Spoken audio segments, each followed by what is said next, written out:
Today's question. Based on the Reserve Bank of India's 2024-25 financial year statistics, identify the correct statements among the following. So based on the RBI's 2024-25 financial year statistics, ఆర్థిక సంవత్సరం యొక్క గణాంకాలు.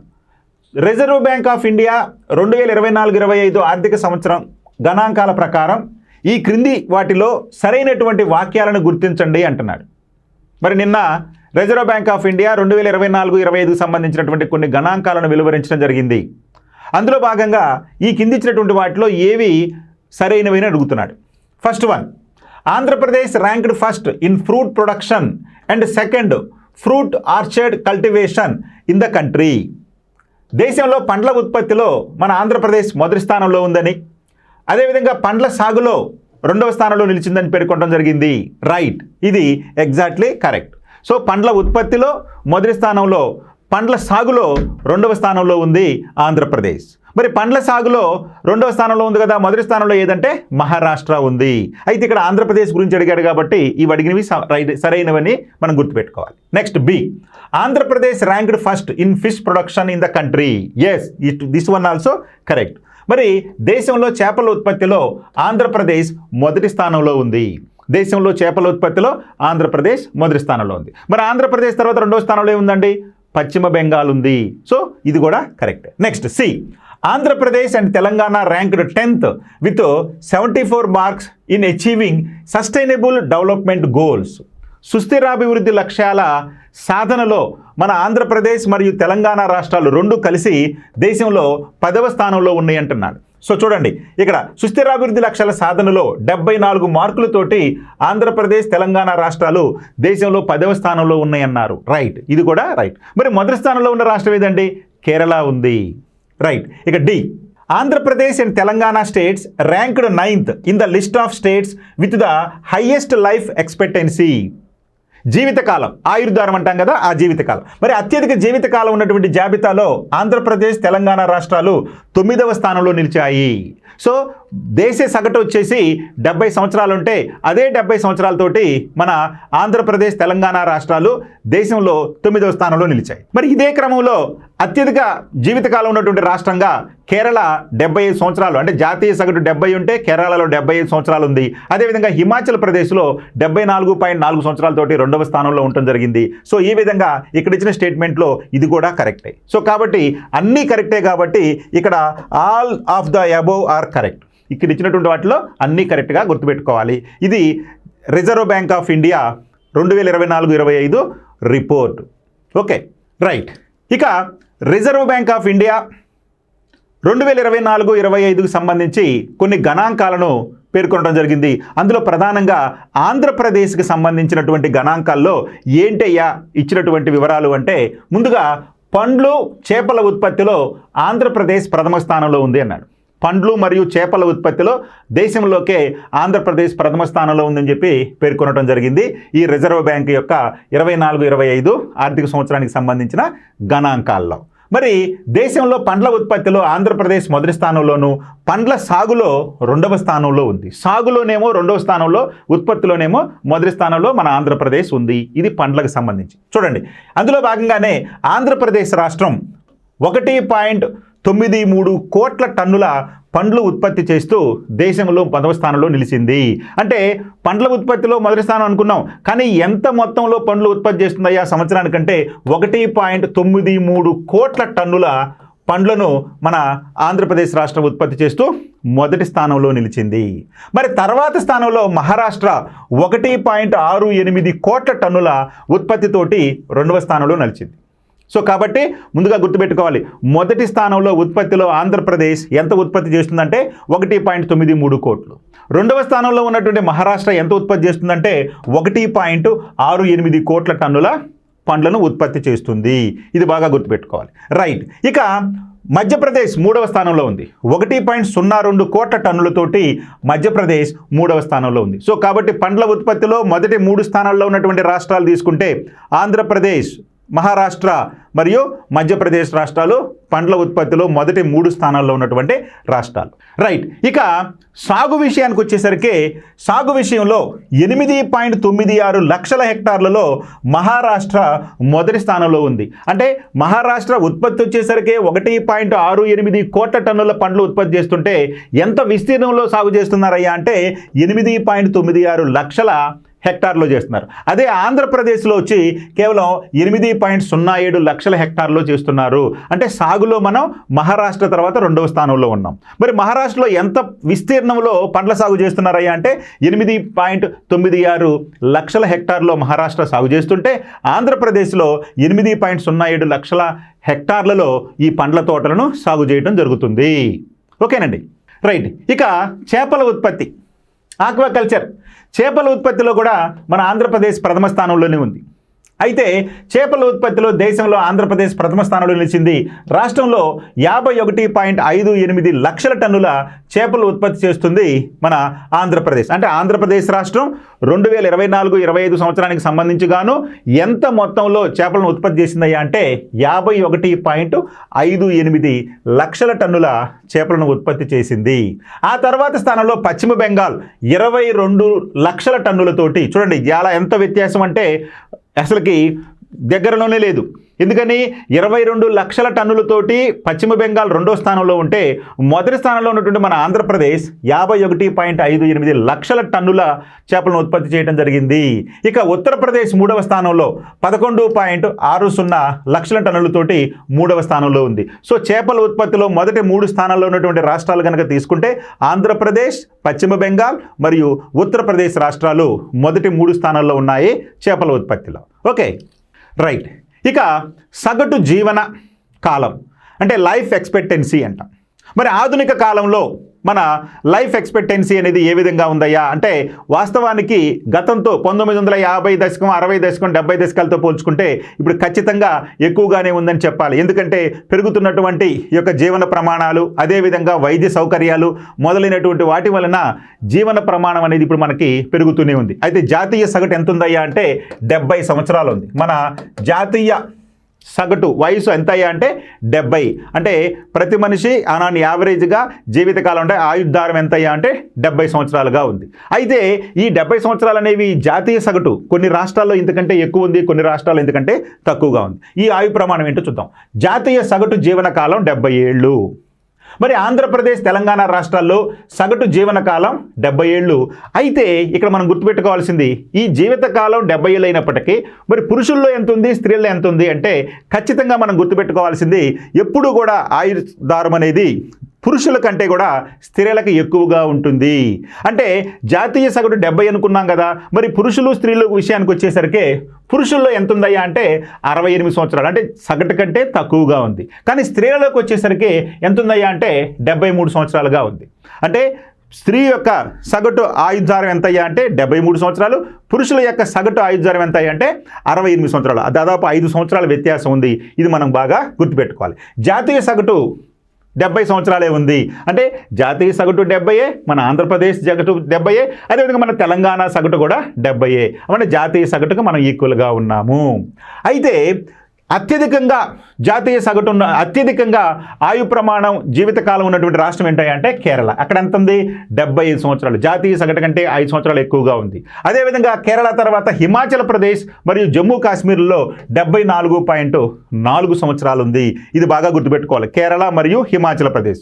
అదేవిధంగా union territories అన్నారనుకోండి, కేంద్రపాలిత ప్రాంతాల్లో జమ్మూ కాశ్మీర్ 74.4 సంవత్సరాలు జీవితకాలంగా గుర్తుపెట్టుకోవాలి. మరి అత్యధిక జీవితకాలం ఉన్నటువంటి జాబితాలో మన తెలుగు రాష్ట్రాల యొక్క స్థానం 9వ స్థానం. ఎందుకంటే జాతీయ సగటు 70 సంవత్సరాలు, మన ఆంధ్రప్రదేశ్, తెలంగాణ జాతీయ సగటు కూడా, ఆంధ్రప్రదేశ్ మరియు తెలంగాణ రాష్ట్రాల యొక్క జీవితకాలం కూడా 70 సంవత్సరాలు, అంటే జాతీయ సగటుకి ఈక్వల్గా ఉంది. అయినప్పటికీ మనకంటే ఎక్కువగా సగటు ఉన్నటువంటి రాష్ట్రాలు ఉన్నాయి. అందులో కేరళ మొదటి స్థానంలో ఉంది 75 సంవత్సరాలతోటి. ఆ తర్వాత హిమాచల్ ప్రదేశ్ ఉంది 74.4 సంవత్సరాలతోటి. సార్ గుర్తుపెట్టుకోవాలి. ఇక పురుషుల జాతీయ సగటు ఆయుర్దారం 68.5 సంవత్సరాలు. ఇక్కడ వ్యత్యాసం వచ్చింది. మన ఆంధ్రప్రదేశ్, తెలంగాణలో పురుషుల సగటు జీవితకాలం తీసుకుంటే మనం ఏమనుకున్నామంటే 68 సంవత్సరాలు అనుకున్నాం. కానీ జాతీయ సగటు 68.5 మనకంటే ఎక్కువగా ఉంది. అదేవిధంగా మహిళల యొక్క సగటు జీవితకాలం జాతీయ సగటు 72.5 ఉంది. కానీ మన ఆంధ్రప్రదేశ్ తెలంగాణలో 73 ఉంది. అంటే జాతీయ సగటు కంటే మనం మెరుగుగా ఉన్నాము. ఏ విషయంలో? స్త్రీల జాతీయ సగటు, స్త్రీల యొక్క జీవిత కాలంలో. అదే పురుషుల యొక్క జీవిత కాలంలో జాతీయ సగటు కంటే మనం కొద్దిగా తక్కువ ఉన్నాం. జాతీయ సగటు వచ్చేసి 68.57 ఉంటే మనకి ఆంధ్రప్రదేశ్ తెలంగాణలో కేవలం 70 సంవత్సరాలే ఉంది పురుషుల యొక్క సగటు ఆయుర్దారం. సో కాబట్టి ఇవన్నీ కూడా గుర్తుపెట్టుకోవాలి మీరు. ఇది ఈ యొక్క సగటు జీవన కాలానికి సంబంధించినటువంటి వివరాలు. రైట్. ఇక ఆంధ్రప్రదేశ్కి సంబంధించినటువంటి ఈ యొక్క ఆర్థిక గణాంకాలు ఏ విధంగా ఉన్నాయో ఈ విధంగా చూద్దాం. ఆంధ్రప్రదేశ్ రాష్ట్ర స్థూల ఉత్పత్తి 15.93 లక్షల కోట్లు. మన ఆంధ్రప్రదేశ్ జిఎస్డిపి ఎంత ఉందయ్యా అంటే 15.93 లక్షల కోట్లుగా ఉంది. ఇది ప్రస్తుత ధరల వద్ద రాష్ట్ర స్థూల ఉత్పత్తి 2024-25లో 15.93 లక్షల కోట్లుగా ఎవరు పేర్కొన్నారండి? రిజర్వ్ బ్యాంక్ పేర్కొన్నారు. అంటే ఆంధ్రప్రదేశ్ యొక్క స్టేట్ జిఎస్డిపి ఎంత ఉందయ్యా అంటే 15.93 లక్షల కోట్లు. ఇది ప్రస్తుత ధరల వద్ద. అదే స్థిర ధరల వద్ద తీసుకుంటే 8.65 లక్షల కోట్లుగా ఉంది. అంతే కదా, ఎప్పుడు కూడా ప్రస్తుత ధరలు అనేది ఎక్కువగా ఉంటుంది, స్థిర ధరలు అనేది తక్కువగా ఉంటుంది. అంటే స్థిర ధరలు అంటే ఏ సంవత్సరంలో అయితే ఈ యొక్క ఆర్థిక ఒడిదుడుకులు తక్కువగా ఉంటాయో దానిని మనం స్థిర ధరలుగా తీసుకొని, అంటే ప్రామాణికంగా తీసుకొని దాని స్థిర ధరలు అని చెప్పి ఆ సంవత్సరానికి సంబంధించినటువంటి గణాంకాల ప్రకారం లెక్కించడం జరుగుతుంది. అలా తీసుకున్నప్పుడు మన రాష్ట్రంలో ఈ యొక్క ఉత్పత్తి ఎంత ఉందయ్యా అంటే రాష్ట్ర స్థూల ఉత్పత్తి ఎంత ఉందంటే 8.65 లక్షల కోట్లుగా ఉంది. మరి సగటున రాష్ట్ర స్థూల ఉత్పత్తి 2,66,240గా ఉంది. ఇది చూడండి, ఇదేంటి సగటున తలసరి సగటున ఎంత ఉందయ్యా అంటే 2,66,240 ఉంది. సో ఆంధ్రప్రదేశ్ యొక్క తలసరి ఆదాయం 2,66,240 రూపాయలుగా ఉంది. అదే ఇది ప్రస్తుత ధరల వద్ద. స్థిర ధరల వద్ద తీసుకుంటే కనుక ఎంత ఉందయ్యా అంటే 1,41,690 రూపాయలుగా ఉంది. మరి ఇది ఎట్లా వస్తుందండి అంటే మొత్తం రాష్ట్ర ఆదాయం డివైడెడ్ బై జనాభా వేసుకుంటే ఈ యొక్క సగటు అనేది మనకు వస్తుంది, తలసరి ఆదాయం అనేది వస్తుంది. సో ఆంధ్రప్రదేశ్ యొక్క సగటు ఆదాయం లేదా ఆంధ్రప్రదేశ్ యొక్క తలసరి ఆదాయం ప్రస్తుత ధరల వద్ద తీసుకుంటే 2,66,240 రూపాయలు ఉంటే స్థిర ధరల వద్ద 1,41,690 ఉంటుంది. మనం దేని ప్రామాణికంగా తీసుకోవాలంటే స్థిర ధరల వద్దనే తీసుకోవాలి. అర్థమైందండి? రైట్. ఇక సగటు రాష్ట్ర నికర ఉత్పత్తి ప్రస్తుత ధరల వద్ద 14.22 లక్షల కోట్లు కాగా స్థిర ధరల వద్ద 7.56 లక్షల కోట్లుగా ఉంది. సగటు రాష్ట్ర నికర ఉత్పత్తి ప్రస్తుత ధరల వద్ద ఎంత ఉందండి? 14.22 లక్షల కోట్లు ఉండగా ఇదే విధంగా స్థిర ధరల వద్ద 7.56 లక్షల కోట్లుగా ఉంది. మరి బియ్యం ఉత్పత్తి తీసుకుంటే 81.59 లక్షల టన్నులు ఉత్పత్తి జరిగింది. ఎంత జరిగిందండి ఉత్పత్తి మన రాష్ట్రంలో ఈ యొక్క గణాంకాల ప్రకారం అంటే 81.59గా ఉంది. మరి ఇక్కడ వరి అంటున్నాం కదా, ఈ వరి ఉత్పత్తిలో మన దేశంలోకే ప్రథమ స్థానంలో ఉంది మన తెలుగు రాష్ట్రం, మన తెలంగాణ ప్రాంతం. అర్థమైందండి? అంటే ఉమ్మడిగా ఉన్నప్పుడు మనం మొదటి స్థానంలో లేకపోయినప్పటికీ విడిపోయిన తర్వాత తెలంగాణలో ఈ యొక్క వరి ఉత్పత్తి బాగా గణనీయంగా పెరిగింది. ఇప్పుడు దేశంలోకే వరి ఉత్పత్తిలో మన తెలంగాణ మొదటి స్థానంలోకి వచ్చేసింది. ఇక ఆహార ధాన్యాల ఉత్పత్తి ఆంధ్రప్రదేశ్లో తీసుకుంటే 1.87 కోట్లుగా ఉంది. 1.87 కోట్లుగా ఉంది. ఒక వరి తీసుకుంటే కనుక 81.59 లక్షల టన్నులు ఉంటే మరి వరి మాత్రమే తీసుకుంటే ఆహార ధాన్యాల ఉత్పత్తి తీసుకుంటే అందులో 1.17 కోట్లు. అంటే మొత్తం ఆహార ధాన్యాల ఉత్పత్తి రాష్ట్రంలో 1.17 కోట్ల టన్నులు. అందులో వరి ఉత్పత్తి తీసుకుంటే 81.59 లక్షల టన్నులుగా ఉంది. ఇక వరి సాగు తీసుకుంటే ఎంత జరుగుతుందో వరి సాగు అంటే 20.77 లక్షల హెక్టార్లో వరి సాగు జరుగుతుంది ఆంధ్రప్రదేశ్లో. సో ఇది ఆంధ్రప్రదేశ్కి సంబంధించినటువంటి గణాంకాలు, ఈ యొక్క ఆర్బీఐ వెలువరించినటువంటి గణాంకాల ప్రకారం. ఇక సుస్థిరాభివృద్ధి లక్ష్యాలు మనకి 17 సుస్థిరాభివృద్ధి లక్ష్యాలు ఉన్నాయి. మరి ఆ 17 సుస్థిరాభివృద్ధి లక్ష్యాలలో మనం ఈ యొక్క పాయింట్లుగా ఉన్నప్పుడు 74 మార్కులతోటి మన ఆంధ్రప్రదేశ్ మరియు మన తెలంగాణలో 10వ స్థానంలో ఉన్నాయి. అంటే సుస్థిరాభివృద్ధి లక్ష్య సాధనలో మన ఆంధ్రప్రదేశ్ మరియు తెలంగాణ రాష్ట్రాలు 74 మార్కులతోటి, అంటే ఆ 17 సుస్థిరాభివృద్ధికి సంబంధించినటువంటి ఈ యొక్క గణాంకాలలో మొత్తం యావరేజ్గా తీసుకున్నప్పుడు మనం సాధించినటువంటి మార్కులు 74. సో మన తెలుగు రాష్ట్రాలు 74 మార్కులు సాధించి ఎన్నో స్థానంలో ఉన్నాయి దేశంలో అంటే 10వ స్థానంలో ఉన్నాయి. 79 మార్కులతోటి కేరళతో పాటు సమానంగా ఉత్తరాఖండ్ రాష్ట్రాలు మొదటి స్థానాల్లో ఉంటే 79 మార్కులతోటి ఈ సుస్థిరాభివృద్ధి లక్ష్య సాధనలో భాగంగా 79 మార్కులతోటి కేరళ మరియు ఉత్తరాఖండ్ రాష్ట్రాలు మొదటి స్థానాలు తీసుకుంటే ఇక 78 మార్కులతోటి తమిళనాడు 2వ స్థానంలో నిలిచింది. సో కాబట్టి సుస్థిరాభివృద్ధి లక్ష్యాల సాధనలో మొదటి స్థానంలో ఉన్నటువంటి రాష్ట్రాలు తీసుకుంటే కేరళ, ఉత్తరాఖండ్, ఆ తర్వాత 2వ స్థానంలో తమిళనాడు. కానీ అదే కోవలో మన ఆంధ్రప్రదేశ్, తెలంగాణలు 74 మార్కులతోటి 10వ స్థానంలో ఉన్నాయి. 10వ స్థానంలో ఉన్నాయి. ఇది బాగా గుర్తుపెట్టుకోవాలి. ఇది సుస్థిరాభివృద్ధి లక్ష్యానికి సంబంధించినటువంటి వివరాలు. మరొక ప్రధానమైనటువంటి అంశం ఆర్బీఐ గణాంకాల నివేదిక 2024-25. నిన్న ఆర్బీఐ 2024-25 ఆర్థిక సంవత్సరానికి సంబంధించి కొన్ని గణాంకాలను వెలువరించడం జరిగింది. ఆ గణాంకాల్లో భాగంగా ఏమున్నాయో మనం ఇప్పుడు చూద్దాం. తలసరి రాష్ట్ర స్థూల జాతీయోత్పత్తి, దాన్ని జిఎస్డిపి అంటాం, గ్రాస్ స్టేట్ డొమెస్టిక్ ప్రొడక్షన్, రాష్ట్ర స్థూల జాతీయోత్పత్తి. మరి ఈ తలసరి రాష్ట్ర స్థూల జాతీయోత్పత్తిలో దేశంలో పెద్ద రాష్ట్రాలన్నింటిలో కన్నా కూడా 3.87 లక్షలతోటి తెలంగాణ మొదటి స్థానంలో ఉంది. అంటే ఈ యొక్క ప్రస్తుత ధరల వద్ద మన తెలంగాణ రాష్ట్రం యొక్క తలసరి ఆదాయం ఎంత అన్నాడంటే 3.87 లక్షలుగా పేర్కొనడం జరిగింది. ఇదే దేశంలోకి, అంటే పెద్ద రాష్ట్రాల్లో దేశంలోకే అత్యధిక తలసరి ఆదాయం ఉన్నటువంటి రాష్ట్రంగా ఉంది మన తెలంగాణ. మరి ఇక్కడ మన ఆంధ్రప్రదేశ్ ఎంత ఉందండి? ఆంధ్రప్రదేశ్ 2.66 లక్షలతోటి మన ఉంది. సో మన ఆంధ్రప్రదేశ్లో తలసరి స్థూల జాతీయోత్పత్తి లేదా తలసరి ఆదాయం తీసుకుంటే ప్రస్తుత ధరల వద్ద 2.66 లక్షలుంటే మన తెలంగాణలో ఎంత ఉందయ్యా అంటే 3.87 లక్షలు ఉంది. ఎంత వ్యత్యాసం చూడండి తెలంగాణకి ఆంధ్రప్రదేశ్కి తలసరి ఆదాయం. ఏ ధరల వద్ద అండి? ప్రస్తుత ధరల వద్ద. అయితే మరి తెలంగాణ మొదటి స్థానంలో ఉంది కదా తలసరి ఆదాయంలో. మరి తెలంగాణ తర్వాత ఏ రాష్ట్రాలు ఉన్నాయండి? తరువాత స్థానాల్లో వరుసగా కర్ణాటక 3.8 లక్షలు, అంటే మన తెలంగాణలో 3.87 లక్షలుంటే తర్వాత 2వ స్థానంలో కర్ణాటక 3.8 లక్షలు, 3వ స్థానంలో తమిళనాడు 3.61 లక్షలు, ఆ తర్వాత మహారాష్ట్ర 3.09 లక్షలతోటి మొదటి 5 స్థానాల్లో ఉన్నాయి. మరి తలసరి ఆదాయంలో మొదటి 4 స్థానాల్లో ఉన్నటువంటి రాష్ట్రాలు ఏంటయ్యా అంటే మన మొదటి స్థానంలో ఉన్నటువంటి రాష్ట్రం మన మొదటిగా తెలంగాణలో తలసరి ఆదాయం 3.87 లక్షలుంటే ఆ తర్వాత 2వ స్థానంలో కర్ణాటక 3.80 లక్షలుంటే అదేవిధంగా 3వ స్థానంలో తమిళనాడు 3.61 లక్షలుంటే ఇక 4వ స్థానంలో మహారాష్ట్ర 3.09 లక్షలతోటి ఈ యొక్క మొదటి 4 స్థానాల్లో ఆక్రమించాయి. ఇక కేంద్రపాలిత ప్రాంతాలను కూడా కలిపితే ఢిల్లీలో చూస్తే అత్యధికంగా 4.93 లక్షలు జిఎస్డిపి ఉంది. అంటే ఇది చూస్తే మనకి మన తెలంగాణ కన్నా కూడా ఎక్కువ. కాబట్టి మన రాష్ట్రాల వారీగా తీసుకున్నప్పుడే మన తెలంగాణ మొదటి స్థానంలో ఉంది. అలా కాకుండా కేంద్రపాలిత ప్రాంతాలు ఢిల్లీని కనుక తీసుకుంటే ఢిల్లీలో అత్యధికంగా 4.93 లక్షలు ఉంది తలసరి ఆదాయం. సో మన తెలంగాణ కంటే ఎక్కువగా ఉంది. ఇక్కడ మీరు గుర్తుపెట్టుకోవాలి. అంటే అడిగిన ప్రశ్న ఏ విధంగా ఉంది?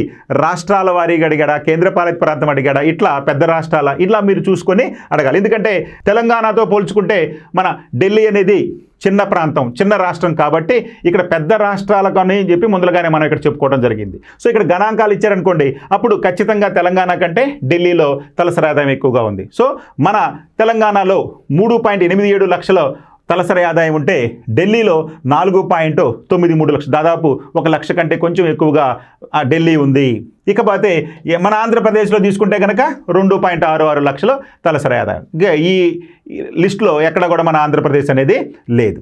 ఇకపోతే మొత్తం జిఎస్డిపి విలువ ఆధారంగా చూస్తే మహారాష్ట్ర మొదటి స్థానంలో ఉంది. ఎంతతోటండి?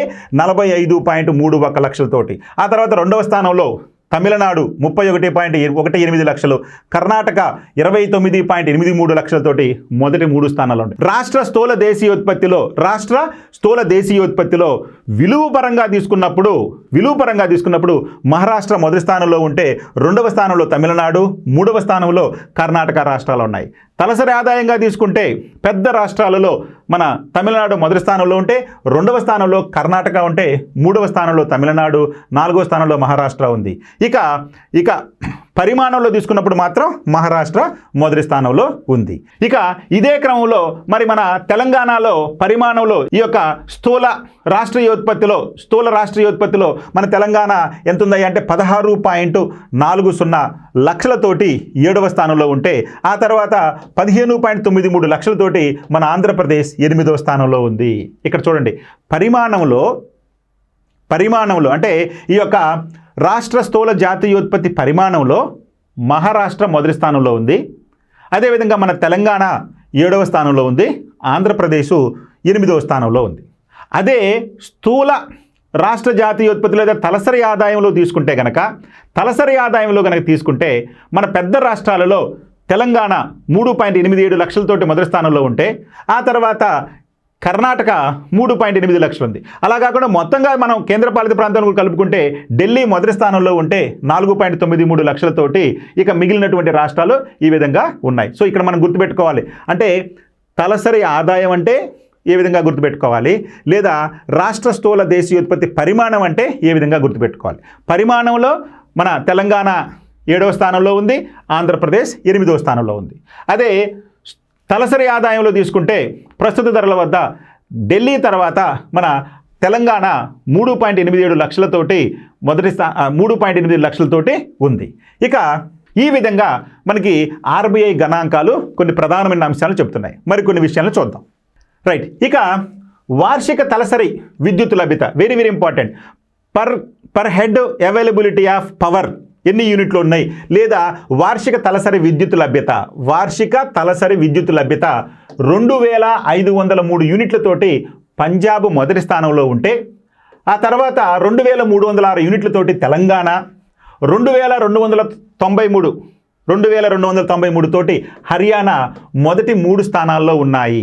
ఇదే క్రమంలో జాతీయ సగటు ఎంత అయ్యా అంటే 1208 యూనిట్లు.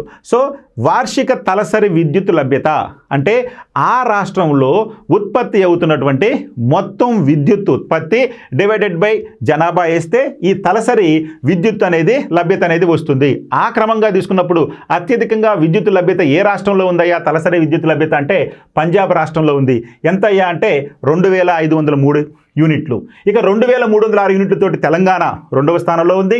ఇక 2293 యూనిట్లతోటి హర్యానా 3వ స్థానంలో ఉంది. ఇదే క్రమంలో జాతీయ సగటు తీసుకుంటే 1208 యూనిట్లు ఉంది. మరి ఆంధ్రప్రదేశ్లో తీసుకుంటే జాతీయ సగటు కన్నా కూడా కొద్దిగా ఎక్కువగా 1481 యూనిట్లతోటి 14వ స్థానంలో ఉంది. చూడండి, తెలంగాణ 2వ స్థానంలో ఉంటే మన ఆంధ్రప్రదేశ్ 14వ స్థానంలో ఉంది. ఏ విషయంలో అంటే వార్షిక తలసరి విద్యుత్ లభ్యతలో. దేశంలో మొదటి స్థానంలో ఉంది పంజాబ్. ఎన్ని యూనిట్లతోటి అంటే 2503 యూనిట్లతోటి. జాతీయ సగటు ఎంత అయ్యా అంటే 1208 యూనిట్లు. 1208 యూనిట్లు జాతీయ తలసరి విద్యుత్ లభ్యత. Okay, right. ఇక వరి సాగు విస్తీర్ణంలో వరి ఉత్పత్తిలో మన తెలంగాణ మొదటి స్థానం అని చెప్పుకున్నాం. కానీ సాగు విస్తీర్ణంలో ఉత్తరప్రదేశ్ 73.90 లక్షల హెక్టార్లతో మొదటి స్థానంలో ఉంటే 2వ స్థానంలో పశ్చిమ బెంగాల్ 55.92 లక్షల హెక్టార్లు. అదేవిధంగా తెలంగాణలో 48.09 లక్షల హెక్టార్లతోటి మొదటి 3 స్థానాల్లో ఉన్నాయి. చూడండి, ఇప్పుడు దేశంలో వరిని సాగు చేస్తున్నటువంటి అత్యధికంగా వరిని సాగు చేస్తున్న రాష్ట్రం ఏదయ్యా అంటే ఉత్తరప్రదేశ్.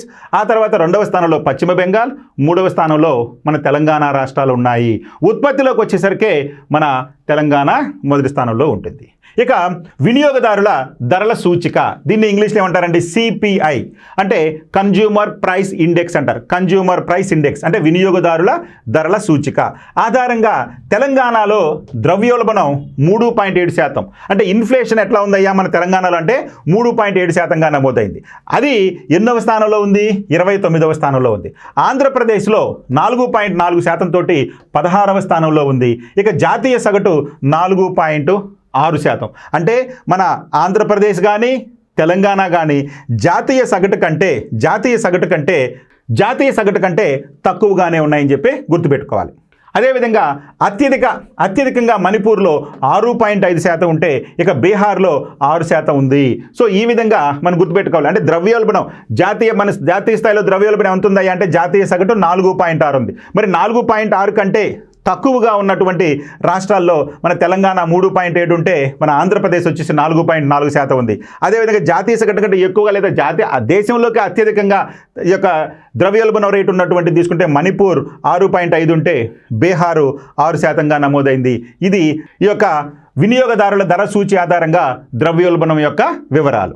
Okay, right. ఇక మరొక ప్రధానమైన అంశం ఏంటయ్యా అంటే ద్రవ్యలోటు, ఫిజికల్ డెఫిసిట్. మరి ఆర్బీఐ ఎన్ని రకాలైనటువంటి గణాంకాలు వెలువరించింది కదా, అందులో ద్రవ్యలోటు ఎలా ఉందో చూద్దాం. అసలు ద్రవ్యలోటు అంటే ఏంటండి? ద్రవ్యలోటు అంటే ఒక సంవత్సర కాలంలో, అంటే ఒక ఆర్థిక సంవత్సరంలో ఆ రాష్ట్రానికి వచ్చినటువంటి ఆదాయం, అదేవిధంగా ఆ రాష్ట్రం చేసినటువంటి ఖర్చులు, ఈ మధ్య వ్యత్యాసాన్ని, అంటే ఖర్చులు ఎక్కువగా ఉండి ఆదాయం తక్కువగా ఉంటే దాన్ని ఇప్పుడు ద్రవ్యలోటు అంటారు. ఖర్చు ఎక్కువగా ఉంది, ఆదాయం తక్కువగా ఉంది, ద్రవ్యలోటు. ఈ వివరాలు ఎట్లా ఉన్నాయో చూద్దాం. తెలుగు రాష్ట్రాల్లో వార్షిక ఆర్థిక ద్రవ్యలోటు అంతకంతకు పెరిగిపోతూ ఉంది. గతేడాది ఆంధ్రప్రదేశ్లో ఈ లోటు 68,743 కోట్లుంటే అదే సమయంలో తెలంగాణలో 49,255 కోట్లుగా నమోదవటం జరిగింది. మరి ఈ విషయంలో ఆంధ్రప్రదేశ్ 6వ స్థానంలోను, తెలంగాణ 9వ స్థానంలో ఉన్నాయి. అంటే ద్రవ్యలోటు విషయంలో మన ఆంధ్రప్రదేశ్ 6వ స్థానంలో ఉంటే తెలంగాణ కొద్దిగా మెరుగ్గా 9వ స్థానంలో ఉంది. మరి అత్యధికంగా మహారాష్ట్రలో 1.10 లక్షల కోట్లు, తమిళనాడులో 1.08 లక్షల కోట్ల ఆర్థిక లేదా ద్రవ్యలోటు అనేది నమోదైంది. సో అత్యధికంగా ద్రవ్యలోటు నమోదైనటువంటి రాష్ట్రాల్లో మహారాష్ట్ర 1.10 కోట్లు, తమిళనాడులో 1.08 లక్షల కోట్లు ద్రవ్యలోటు నమోదవటం జరిగింది. అదే కాలంలో మన ఆంధ్రప్రదేశ్లో 68.743 కోట్లు, అదే సమయంలో మన ఆంధ్రప్రదేశ్లో 68,783 కోట్లు, తెలంగాణలో 49,255 కోట్లు ద్రవ్యలోటు అనేది నమోదైంది. ఇక చివరిగా గత ఏడాది వివిధ రాష్ట్ర ప్రభుత్వాలు తీసుకున్నటువంటి రుణాలు. మరి ఇప్పుడు రాష్ట్ర ప్రభుత్వాలు ఒక రాష్ట్రానికి ఒక రాష్ట్రం పోటీ పడుతూ రుణాలు చేస్తూ ఉన్నాయి, మనం చూస్తూనే ఉన్నాం. మరి ఆ రుణాలు ఏ విధంగా ఉన్నాయో చూద్దాం. అత్యధికంగా తమిళనాడు 9.55 లక్షల కోట్లు, ఆ తర్వాత ఉత్తరప్రదేశ్ 8.57 లక్షల కోట్లు, మహారాష్ట్ర 8.12 లక్షల కోట్లతోటి మొదటి 3 స్థానాల్లో ఉన్నాయి. అత్యధికంగా అప్పు చేసినటువంటి రాష్ట్రాల్లో తమిళనాడు మొదటి స్థానంలో ఉంటే ఉత్తరప్రదేశ్ మరియు మహారాష్ట్రలు 2-3 స్థానాల్లో ఉన్నాయి. ఇదే క్రమంలో మన తెలంగాణ రాష్ట్ర ప్రభుత్వం నేరుగా తీసుకున్నటువంటి రుణం ఎంతయ్యా అంటే 4.42 లక్షల కోట్లు తీసుకుంటే ఆంధ్రప్రదేశ్ 5.40 లక్షల కోట్లు రుణాలు స్వీకరించడం జరిగింది నేరుగా. సో ఈ విధంగా 2024-25కు సంబంధించి ఆర్బీఐ వెలువరించిన గణాంకాల్లోని కొన్ని ప్రధానమైనటువంటి అంశాలు. Okay, thank you.